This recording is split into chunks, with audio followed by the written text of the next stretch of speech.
जो तुम्हारे मस्जिदों में मजार पे आते हैं ना हिंदू, उनके पिछवाड़े लाल कर दो, आनंद आ जाएगा, आनंद आ जाएगा, आनंद। महिलाएं जाती हैं उसे महिलाएं मैं तो कहती ताबीज कूटो बना बना के मुसलमान हिंदुओं को कूटे। जो मुसलमान कूटते हुए हिंदुओं को वीडियो डालेगा मजार की, 1100 रुपए मेरी तरफ से पेटीएम। बिहार की जनता तो बहुत समझदार है। बिहार की जनता तो खुद परेशान है कि बिहार को बदनाम करने के लिए दंगाई कहां से घुस गए। ये लोग सिर्फ बिहार को बदनाम करने के लिए आए हैं। बिहारियों से कहूंगा कि अपनी लाठी में तेल लगा के रखें और जो बिहार को बदनाम करे रिलाई करते हैं उसकी। इनके पास सिर्फ थूक, या कई हिंदू भी सोच लेते हैं अरे कुछ नहीं होता, हिंदू मुस्लिम से कुछ नहीं होता, तो खाओ ना फिर उनकी ओके नमस्कार, जैसे कि आप देख रहे हैं राष्ट्रीय जय यीशु मानव सेवा और मैं प्रभु में आप सबका भाई आशीष राजकुमार इस समय गुजरात की धरती से आप सभी के लिए आवाज उठाते चले जाता हूं।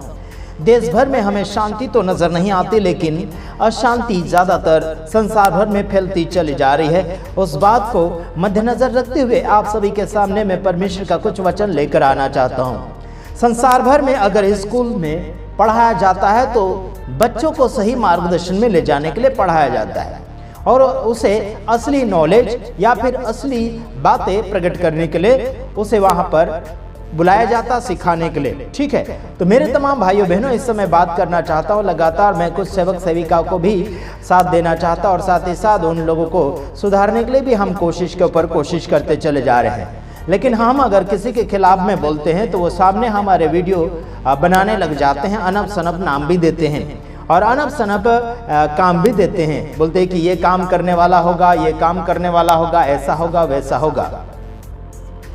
हालांकि ऐसे लोगों के मुंह हम लग नहीं सकते, क्योंकि बाइबल में लिखा है कि सुअर के आगे यानी कि मोती ना डाले। मोती का मतलब है जो सच्चा परमेश्वर का वचन, उनके सामने डालने से हमारा कोई भी फायदा नहीं है।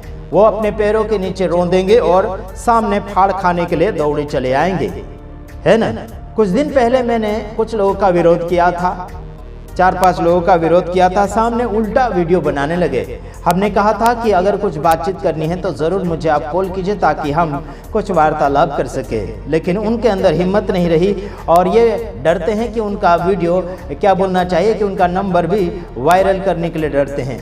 आपको दिख रहा होगा मेरा नंबर स्क्रीन के ऊपर चलता चला जा रहा होगा और मेरा जो वीडियो बनता है सभी लोगों के लिए एकता बनाने की बातचीत करता हूं। आइए देखते हैं, कुछ वचन के द्वारा बातचीत करेंगे। विशेष करके मैं आपको बताना चाहता हूं कि देश भर में अलग अलग जगह और अलग अलग प्रकार के लोग धार्मिक बातों के द्वारा यानी कि विरोध कर रहे हैं। हमने बीते हुए दिनों में सुना जैसे कि छत्तीसगढ़ के अंदर काफी हमले के ऊपर हमला हुआ, यह हमें सुनने के लिए मिला। कुछ बातें आपके सामने हम दूसरे वीडियो में भी प्रकट करेंगे।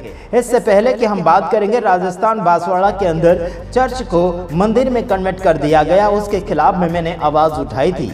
वो पास्टर के बारे में मुझे पता चला कि वो पास्टर नहीं था बल्कि विश्वासी था। भूतकाल में यानी कि उनके बाप दादे पास्टर होया करते थे और साथ ही साथ वो विश्वासी है। वो जो मीडिया के सामने बोल रहा है वो पास्टर नहीं है। उसने खुद ने कहा था कि मैं 30 साल से पादरी हूँ, है ना, ऐसा था और वापस हिंदू धर्म में लौट कर चला गया। बीते हुए दिनों में कुंभ मेला के अंदर जाकर उन्होंने जल स्नान किया यानी कि पानी के अंदर, और उसके बाद में उनका मन ऐसा हुआ कि हम हिंदू धर्म में वापस लौट कर चले जाएंगे। यह जवाब हमारे पास पहुंचा। आखिर खासियत बात क्या है हमें पता नहीं, लेकिन मसीह समाज के लोगों को बदनाम करने के लिए ऐसे कमजोर विश्वासी और कच्चे मन वाले और कच्चे क्या बोलना चाहिए कि कच्चे विश्वास वाले लोग यीशु मसीह को और यीशु मसीह के फॉलोअर्स को बदनाम करते चले जा रहे हैं और हिंदू धर्म के लोगों को बुद्धि ज्ञान विशेष करके नहीं है। चाहे जहां भी डेरा डाल देते हैं। अभी चर्च के अंदर डेरा डाल दिया, राम के नाम का डेरा डाल दिया। इन लोगों को समझ में आना चाहिए कि वो डेरा किसका था और वो वहां पर कौन आराधना स्तुति किया करते थे। अब शर्म आना चाहिए ऐसे बुद्धि, अगर ये बुद्धिमान होते तो उन्हें, है ना, थोड़ा सा अक्ल रहता तो कुछ बातें करते, लेकिन दूसरे के घर में या फिर दूसरे के भवन में या फिर दूसरे के मंदिर में जाकर, है ना, क्या बोलना चाहिए कि एक मूर्ति का स्थापना कर दिया। कौन सी मूर्ति? वो भी राम की मूर्ति वहां पर जाकर स्थापना कर दिया। वहां पर पुलिस लोग भी थे। पुलिस लोगों को भी बुद्धि आना चाहिए कि भाई क्या हो रहा है क्या नहीं हो रहा है। कानून के हिसाब से आगे की ओर बढ़ना चाहिए। चाहे जहां चले जाते डंडे लेकर पुलिस वाले भी, उनको भी बुद्धि नहीं है। समझ में आता नहीं। मंत्री संतरी भी क्या कर रहे हैं उनको मालूम नहीं है। देश भर में शांति फैलाना चाहिए, बल्कि अशांति नहीं। आइए हम कुछ वचनों के द्वारा बातचीत करेंगे, जैसे कि दूसरा तीमुथियुस उसका 3:16 में लिखा है, संपूर्ण पवित्र शास्त्र परमेश्वर की प्रेरणा से रचा गया है। वो समझाने और सुधारने और धार्मिकता की शिक्षा के लिए लाभदायक होता है। शास्त्र जो लिखा जाता है, चाहे आप कौन से भी शास्त्रों को मानते हैं, आखिर में तो पवित्र शास्त्र यानी कि परमेश्वर का शास्त्र उत्पत्ति से लेकर प्रकाशित वाक्य तक इन वचनों को लेकर हम लोगों को सिखाते हैं, कुछ थोड़ा थोड़ा करके। साथ ही साथ मैं बताना चाहता हूं कि ये जो शास्त्र लिखा गया मनुष्य जाति के सुधार के लिए और उनको समझाने के लिए और उनके आत्मिक जीवन में धार्मिकता में फायदा होने के लिए ये सब किताबें धार्मिक छापी जाती है और लोगों के बीच में बांटी जाती हैं, और आखिर लोग उसे अलग रीति से इस्तेमाल कर रहे हैं। मैं आपको कहना चाहता हूं कि आज देश भर में अलग अलग प्रकार के लोग विरोध के ऊपर विरोध करते चले जा रहे हैं। आज मैं आपको बताना चाहता हूं कि देश भर के काफ़ी सेवक सेविका और विश्वासी गण बीमार लोग मेरे ऊपर फ़ोन के ऊपर फ़ोन करते चले जाते हैं, और मैं उनको बताना चाहता हूं कि आप लोग प्रार्थना कीजिए, आप सबके साथ हम हैं, और साथ ही साथ आपकी प्रार्थना हमारे लिए कामयाबी के लिए बस उतना ही काफ़ी है। अगला वीडियो में बताना चाहता हूं कि काफ़ी संसार भर में आज धोखेबाज के ऊपर धोखेबाज निकलते चले जा रहे हैं, और साथ ही साथ एक समाचार आपको सुनाना चाहूँगा जिसमें लोग काफ़ी गड़बड़ी के ऊपर गड़बड़ी करते चले जा रहे हैं। एक वीडियो मेरे पास पहुँचा है कि वहाँ पर विरोध के ऊपर विरोध हो रहा है और अलग अलग प्रकार के ऑब्जेक्शन उठाए जा रहे हैं और परेशानी के ऊपर परेशानी बढ़ा रहे हैं। आइए हम कुछ देख लेते हैं। मुसलमानों को लेके क्या सोचते हैं? नहीं, मैं मुसलमानों को लेके कुछ नहीं सोचता। योगी जी का बहुत बहुत धन्यवाद, और समाजवादी पार्टी के नेताओं से मैं अनुरोध करना चाहता हूँ, सारे पाकिस्तान चले जाएं, बांग्लादेश चले जाएं, अरब कंट्री चले जाएं, वहाँ बहुत नमाज पढ़ी जा रही है, वहाँ जाकर नमाज पढ़वाएं। अबे शक्ल तेरी बवासीर जैसी बातें तो अच्छी किया कर। इस हमारी अंतिम शरण स्थली को हमारे लिए छोड़ दें। ये हिंदुओं की शरण स्थली और अब हमारे पास अंतिम शरण स्थली है। समाजवादी पार्टी के सारे नेता वो पाकिस्तान चले जाएं, बांग्लादेश चले जाएं, अरब कंट्री चले जाएं। शर्म है कुछ? मुसलमानों को लेके आपकी ऐसी सोच क्यों है महाराज जी? नहीं, मुसलमानों को लेके मेरी कोई सोच नहीं है। मैं तो चाहता हूँ मुसलमान इस देश में रहे ही ना। ये बीमारी सारी दुनिया में फैल गई कैंसर की तरह। अब पूरी धरती को इसका इलाज ढूंढना पड़ेगा भाई, इस कैंसर का इलाज ढूंढना पड़ेगा। तुम्हारे जैसे लोग इस देश के लिए श्राप है। हिंदुओं को डराने की कोशिश करी जा रही है। 18% मुस्लिम है। 18% ये झूठे आंकड़े हैं। मुसलमान कम से कम इस देश में 25% है। ये झूठे आंकड़े हैं, ये सरकारें आंकड़ा छिपा रही है। मुसलमान बहुत बढ़ गए हैं। सिस्टम पार देंगे। इनकी कोई भी दुकान से, तुम कहते ना कौन लोग होते हैं, हम लोग होते हैं। हम लोग होते हैं जो हम कहते हैं, सभी सनातनियों को मैं कहती हूँ कि अगर आप सच्चे सनातनी हो, इनकी दुकान से कोई भी सामान नहीं लेना चाहिए, एक भी सामान नहीं लेना चाहिए, क्योंकि इनके पास सिर्फ थूक मिलाकर आपको जूस पिलाते हैं, मूत पिलाकर जूस पिलाते हैं, रोटी पर थूक कर खिलाते हैं। लव जिहाद, थूक जिहाद, लैंड जिहाद, सुसु जिहाद, हर तरह का जिहाद इनके पास है। अगर आप चाहते हो कि ये गटर में से सब्जी धोकर आपकी गली में आकर बेचे और आपकी हिंदू बहन वो सब्जी खरीद कर खाए, तो भैया मैं कहूंगी इससे अच्छा मर जाओ डूब के। आप सस्ते के लालच के आके हिंदू लड़कियां, बहनें, मेरी मातृशक्तियां, या कई हिंदू भी सोच लेते हैं अरे कुछ नहीं होता, हिंदू मुस्लिम से कुछ नहीं होता, तो खाओ ना फिर उनकी टट्टी। हम नहीं खाते, हम नहीं लेते। हम तो कहीं भी जाते हैं ना, ये बच्चा मेरे साथ होता है, हम पूछते हैं हाँ भाई तू कौन, वो अपना नाम मुसलमान में रहता, हम कहते सॉरी भाई तेरे से नहीं लेना। क्यों? तू मुसलमान है। वो समझ जाता कर हाँ जी। होना पाप है क्या? मुसलमान पाप हो नहीं है, मुसलमान होना पाप नहीं है, पाप करना पाप है। तुम किसी को थूक मिलाकर कैसे खिला सकते हो? तुम मौत मिलाकर जूस कैसे पिला सकते हो? यहाँ हर हिंदू मुस्लिम सब है, लेकिन सबने एकता दिखाई और सबको सपोर्ट किया। किसी ने अपने घर का कुछ खोल दिया कि बस सब श्रद्धालुओं को किसी तरीके की दिक्कत ना हो। किसी ने गत्ता दे दिया, बिछाने के लिए व्यवस्था कर दी, पानी का, खाने का, जो जिससे हो पाया। समझ रहे हो? ने ओढ़ने का कंबल कोई ला के दिया अपने घर से, कोई कुछ किया। मतलब किसी भी श्रद्धालु को कोई भी दिक्कत यहाँ नहीं हुई। ये एक्चुअली में मिली जुली आबादी है। यहाँ पे सिख भी है, मुस्लिम भी है, हिंदू भी, सब मिलजुल कर पूरे हौसले के साथ जितने भी सज जा रहे हैं उनके लिए सेवा कर रहे हैं। हम लोग आगे करते रहेंगे। शाबाश। जबकि हिंदू, आज तक मुझे कोई एक हिंदू भी दिखाओ कोई थूक लगाकर रोटी बनाता हो, थूक मिलाकर जूस पिलाता हो, या कोई गलत काम करता हो। कोई गलत काम हिंदू नहीं करता। क्या सारे काम इन मदरसा छापों को मिली है? अरे हाँ भाई हाँ। ये क्या सिखाते हैं बच्चों को? पत्थर फेंकना, मस्जिदें, मैं कहती हूँ बिल्कुल योगी जी के समर्थन में हूँ। योगी जी मेरे रोल मॉडल है और योगी जी मैं गुरु और बड़ा भाई समझती हूँ। क्या बोला तूने? मैं ये समझती हूँ कि आज जो मस्जिदें तोड़ी जा रही है ना, और मैं मस्जिदों से ज्यादा मदरसों की तरफ टारगेट करूंगी कि कोई भी मदरसा नहीं रहना चाहिए। ये मदरसे में मौलाना अपने छोटे छोटे बच्चों के साथ रेप करते हैं, रेप लगा रहे हैं, तालीम दी जाती है, वहाँ धर्म की तालीम दी जाती है। नहीं दी जाती, बच्चों के साथ शोषण होता है। ये मैं नहीं कह रही, ये मदरसों के मौलाना बोलते हैं। ये मैं नहीं कह रही, ये मदरसों में पढ़ने वाले बच्चे बोलते हैं। जैसा भी हमारे घर में इंतजाम था उनके आगे हम लोगों ने रखा। हमने प्रयागराज में इस बात की इबारत लिख दिया, इतिहास लिख दिया कि मस्जिद और मदरसों से नफरत नहीं बल्कि प्यार, मोहब्बत, खुलूस, आपसी भाईचारा निकलता। क्या सिखाया जाता है? हिंदू काफिर, हिंदू काफिर, हिंदू काफिर है। हिंदू काफिर नहीं है, ये जिहादी है। हिंदू काफिर नहीं है, ये जिहादी है। अरे ये बात तो मेरे दिमाग में आया ही नहीं। ये आजकल इन डॉक्टरों से, अगर मुसलमान कोई डॉक्टर आपका इलाज कर रहा है तो याद रखना, अगर वो किसी आदमी को दवाई दे रहा है तो वो नपुंसक की दवाई दे रहा है कि ये दवाई खाने के बाद हिंदू मर्द जो नपुंसक हो जाए, बच्चा पैदा ना कर पाए। कोई मुसलमान मेरे हिंदू भाई की दुकान से सामान मत खरीदे, बिल्कुल मत खरीदे। हम नहीं कहना चाहते। इन्होंने कहा था कि अगर हमें कुंभ में नहीं आने दोगे तो तुम्हारे आने वाले दरगाहों पर हिंदुओं को पीटेंगे। मैं कहती हूँ मुसलमानों से लठ पकड़ो, लठ। मगर क्यों? जो तुम्हारे मस्जिदों में मजार पे आते हैं ना हिंदू, उनके पिछवाड़े लाल कर दो, आनंद आ जाएगा, आनंद आ जाएगा। आनंद लाए जाती हैं उसे, मैं तो कहती ताबीज कूटो बना के मुसलमान हिंदुओं को, मुसलमान कूटते हुए हिंदुओं को वीडियो डालेगा मजार की। 1100 रुपए मेरी तरफ से पेटीएम। अरे इनकी दुकानदारी नहीं चलती हमारे बिना।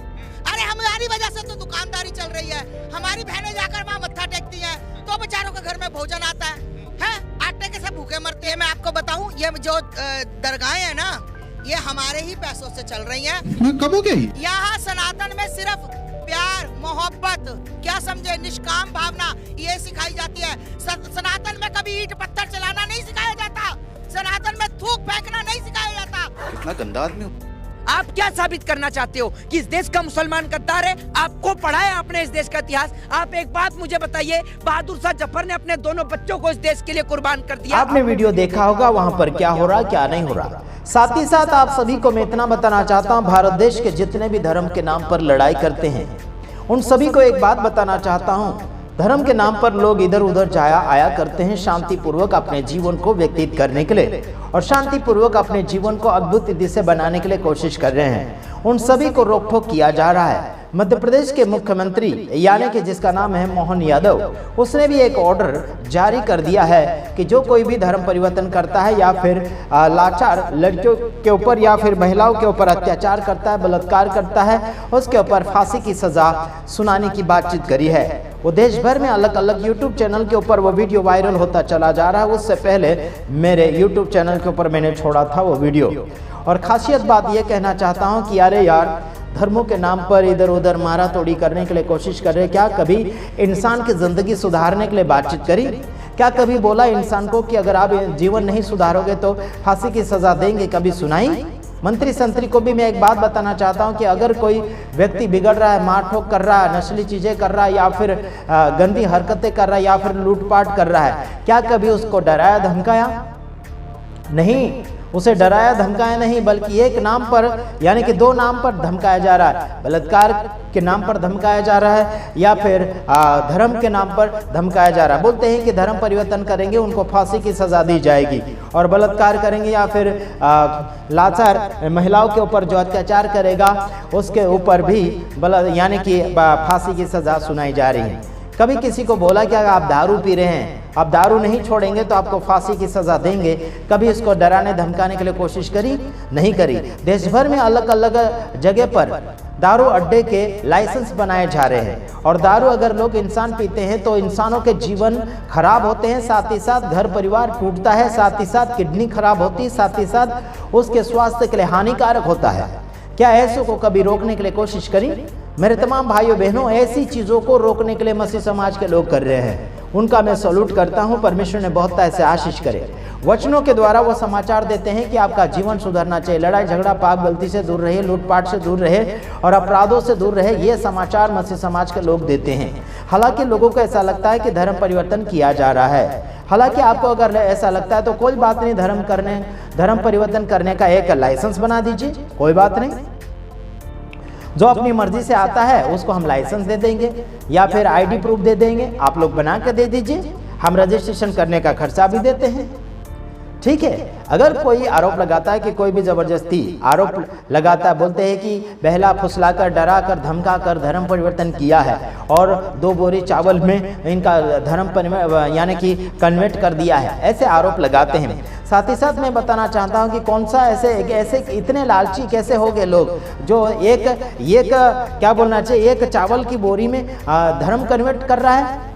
यार कैसे सिखाए जा रहे हैं? हर एक धर्मों के अंदर विश्वासियों को यानी कि किसी भी धर्म के फॉलोवर के लोगों को सिखाया जाता है कि कोई भी चीज़ों के ऊपर लालच नहीं करना चाहिए। तो लोग लालच क्यों कर रहे हैं? यानी कि धर्मशास्त्र की किताबों के ऊपर भरोसा नहीं करते हैं या फिर उस परमेश्वर के ऊपर भरोसा नहीं करते जिसको फॉलो कर रहे हैं। हेलो, हम जो परमेश्वर का वचन सिखाते हैं लोगों को लालच नहीं करना, ये हम वचन सिखाते हैं। फिर आप लोग कैसे आरोप लगा सकते हैं कि ये क्रिश्चियन लोग आरोप यानी कि लालच देते हैं, डराते, धमकाते? अरे बाइबल में लिखा है कि किसी को धमकी नहीं देना है, बुराई के बदले बुराई नहीं करना है। तो हम क्यों करेंगे यारो? हम क्यों किसी को 1 बोरी चावल में उसे कन्वर्ट कर देंगे? बाइबल में जरूर लिखा है कि कहते हैं कि भूखों को खाना खिलाया जाए, जिसके पास कपड़े नहीं उसको कपड़ा दिया जाए, जिसको जो जरूरत है उसे जरूरत पूरी की जाए। ये बाइबल का परमेश्वर यीशु मसीह आपको और मुझे सिखाता है। वही कार्य हम करते हैं। किसी के पास कपड़ा नहीं तो कपड़ा जरूर हम देने के लिए कोशिश करते हैं। फिर जिसके पास खाने पीने का व्यवस्था नहीं है उसके लिए व्यवस्था करते हैं। फिर बोलते हैं कि इन्होंने ऐसा किया। लॉकडाउन के अंदर सबसे ज्यादा मसीह समाज के लोगों ने भूखे और प्यासे लोगों को मदद किया। क्या वो कन्वर्ट करने के लिए किया? नहीं, प्रभु यीशु मसीह का प्यार और मोहब्बत उन्होंने दिखाया और उसी मोहब्बत को देखकर लोग प्रभु यीशु मसीह को स्वीकार लिए। क्या है? हेलो, आप भी बताओ प्यार और मोहब्बत। आप बताइए। रास्ते में चलते हुए को कपड़ा दीजिए, खाना पीना दीजिए, उसके घर के लिए व्यवस्था कीजिए, या फिर घर नहीं होगा घर की व्यवस्था कीजिए, उसकी जरूरतें पूरी कीजिए। मसीह समाज के लोग वही कर रहे हैं। अपने पास जरूर होगा तो मदद करते हैं। अब मेरे पास भी होगा तो मैं भी मदद करूंगा। क्या आप मेरे ऊपर आरोप ठोक देंगे कि आशीष राजकुमार लोगों के धर्म परिवर्तन कर रहे हैं? बिल्कुल नहीं। मैं किसी का भी धर्म का फॉलोवर नहीं हूं और ना ही किसी धर्म को मैं फॉलो करता हूं और ना ही किसी का धर्म कन्वर्ट करता हूं। सीधा और सिंपल बात मैं ये करता हूं कि मैं मानव जाति हूं और इंसान के जीवन में यानी कि मैं परमेश्वर का वचन प्रकट करने के लिए कोशिश करता हूं और उसके नाम में मैं यीशु मसीह के नाम से लोगों को समाचार देता हूं। आने वाले दिनों में हमने बहुत कोई योजना बनाकर रखी है। उस योजना को सक्सेसफुल करने के लिए हमारे कुछ मसीह समाज के लोग होंगे जो हमें मदद करेंगे और वही मदद हम आम जनता के बीच में प्रकट करेंगे। जैसे कि आप देखते चले जाते होंगे कि राष्ट्रीय जय यीशु मानव सेवा का मैं एक प्रचारक हूं और मैं सेवा करता हूं। मानव जाति के जीवन में परमेश्वर का वचन और परमेश्वर का प्यार और मोहब्बत प्रकट करता हूं। आने वाले दिनों में बहुत सी ऐसी सेवा मेरे द्वारा बढ़ती चली जाएगी और आप देखते चले जाएंगे और आप अपनी आंखों को फाड़ते ही देखते चले जाएंगे और आप मेरे ऊपर कोई भी प्रकार का आरोप लगा नहीं सकते, क्योंकि मैं बिना सबूत के साथ बात नहीं करता, साथ ही साथ और बिना सबूत के साथ कोई कार्य नहीं करूंगा। आने वाले दिन में जो राष्ट्रीय जय यीशु मानव सेवा एक संस्था के नाम से और एक मिशन के नाम से पहचाना जाएगा और देश भर के तमाम सेवक सेविका को इस राष्ट्रीय जय यीशु मानव सेवा के अंदर शामिल किया जाएगा और वो भी ईमानदार सेवा करने वालों को लिया जाएगा। बिल्कुल फ्रॉड करने वाले या फिर लूटपाट करने वालों को भर्ती नहीं किया जाएगा और इसमें कोई भी प्रकार का लालच नहीं होगा और इसमें कोई भी प्रकार का फ्रॉड नहीं होगा। जो कोई फ्रॉड करेगा उसके ऊपर कड़ा एक्शन किया जाएगा, वो भी मैं एक्शन लूंगा, चाहे वो कोई भी धर्म से ताल्लुक रखता हो, चाहे कोई भी लोग हमसे मदद चाहते हैं। अगर कोई फ्रॉड निकला हमारी मदद के द्वारा, अगर कोई फ्रॉडपना कर रहा है उसके खिलाफ कानूनी एक्शन लिया जाएगा। ठीक है, बस इतना ही।